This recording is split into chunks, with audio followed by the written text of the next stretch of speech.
Hi, this is Gary Anderson. These are my Lancairs. I have two Lancairs, one Lancair 4P and another Lancair 360.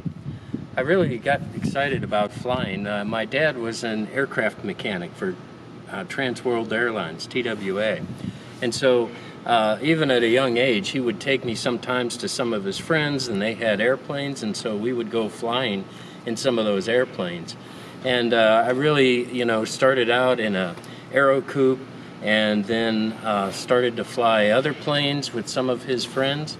And then when I was probably around 27, I got my pilot's license. And the first plane that I ended up owning was a Diamond Star DA-40. From there, I flew some Bonanza, V-tail Bonanzas, Cirrus a little bit, and then I started to look at different airframes and what I might look at as far as the experimental market. One of the things that's nice about building your own airplane is you do become very familiar with all of the systems, and you go through such a period of building it that you actually understand the nuances while you're operating it. So when I'm in the air and I see something on the panel that doesn't look right, or something, one of the cylinders is running hot or a temp's hot, I really have a good background on exactly where that is in the airframe, what I need to do about it, should I be concerned, is it something I need to turn around for or land on, or is it something that's okay and it's just working through on the plane.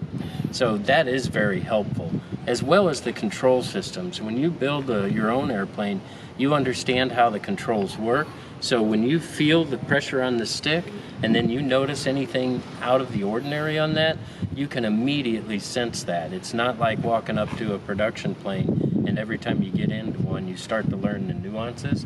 These, you really understand them from the ground up. So one of the things that I found when I started to fly and I started to get stick time on the Lancair, and there was no real warning or training for this because nobody told me, so that's why I'm mentioning it now, was the approach speeds that you come into the airport. I've talked with a lot of aircraft pilots that are flying transport level category airplanes or citation jets, things like that, and I've had them in the Lancair, and I've told them about the approach speeds as well, and they all indicate, well, look, I fly jets, so I know about approach speeds. Well, they do know about approach speeds coming in, but that's in a large plane where your pattern and your the way you're performing in the landing is much wider spacing. You're usually on an instrument approach, so you're either flying vectors or you're flying within a box. So when you get to a Lancair and you come to approach the airport, you're coming in at 170, 160 knots. That approach is very fast, and these airports that we land at are pretty small. So that's the thing that I had to really spend the most time on, is getting used to that.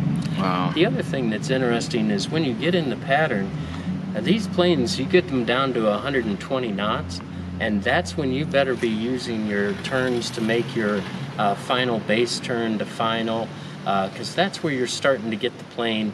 It's getting really mushy, and that's where your gear extend speeds are at as well. So when you come in, you're putting your gear down at probably 120 to 130 knots. You're starting to do your base turn at about 120 knots, and your final approach speed in the Lancair 4P is approaching about 100 knots. Now there's some people that say, hey, I come in at 90 knots for my final, but I keep it at 100. These planes usually stop flying at around 80 knots, and they go from flying great to not good at all, or they stop flying at the 80 knot level. One of the things that I look at on the numbers on these planes is just what it takes, the differences to take off.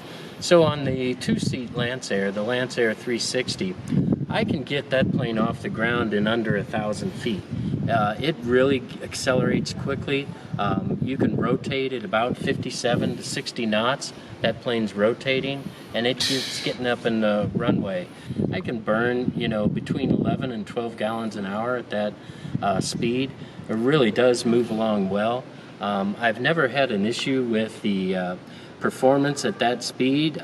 When I'm down low, the airframe can go 217 to 220 knots firewall forward, and that's really moving along for that four-cylinder airplane.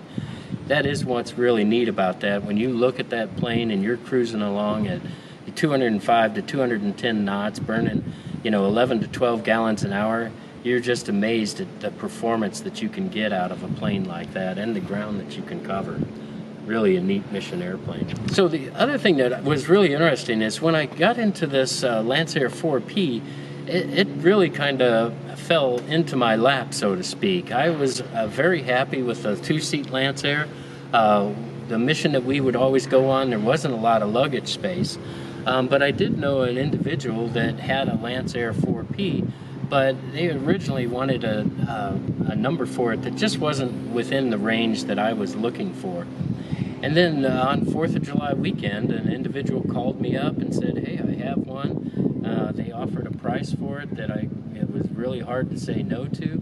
I went up and took a look at it, flew the plane, got some stick time in it, and it really was a nice flying airplane. And so I came back and, thought about it and, put a deal in, and that's what I have here is this nice Lancair 4P. Awesome. One of the things that was really different between transitioning from the Lancair 360 to the 4P is the pattern speeds. Some of that is the same, but the takeoff roll and the acceleration of the airframe and the weight is so much different.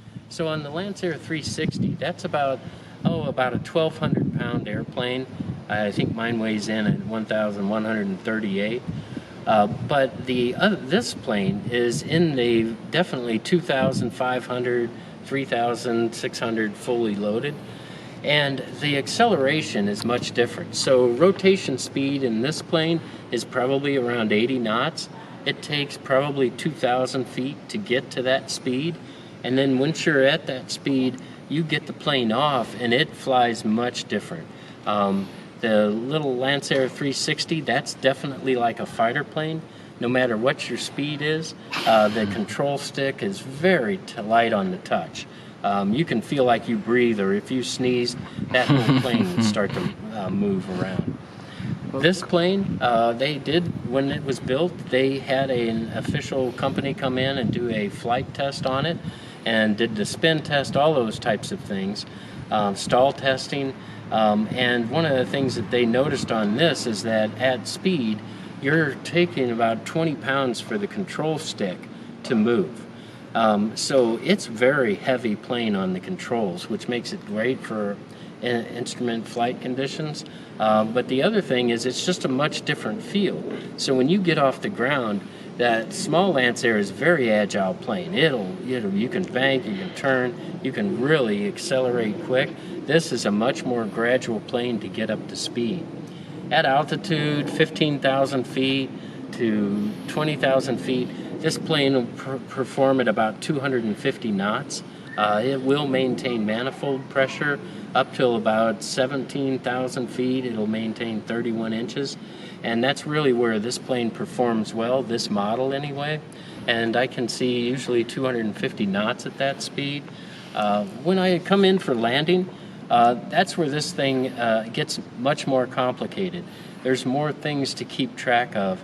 There's getting it down from the altitude. It's running a Continental TSIO 550, and that plane really want to be careful on the cooling, just like you do on any plane, but this plane is even more. I started out in the engineering field and worked in that for quite a number of years, and I worked for a couple of different defense contracting companies where we did the different control systems, so I was familiar with airplanes and the electronics component of this.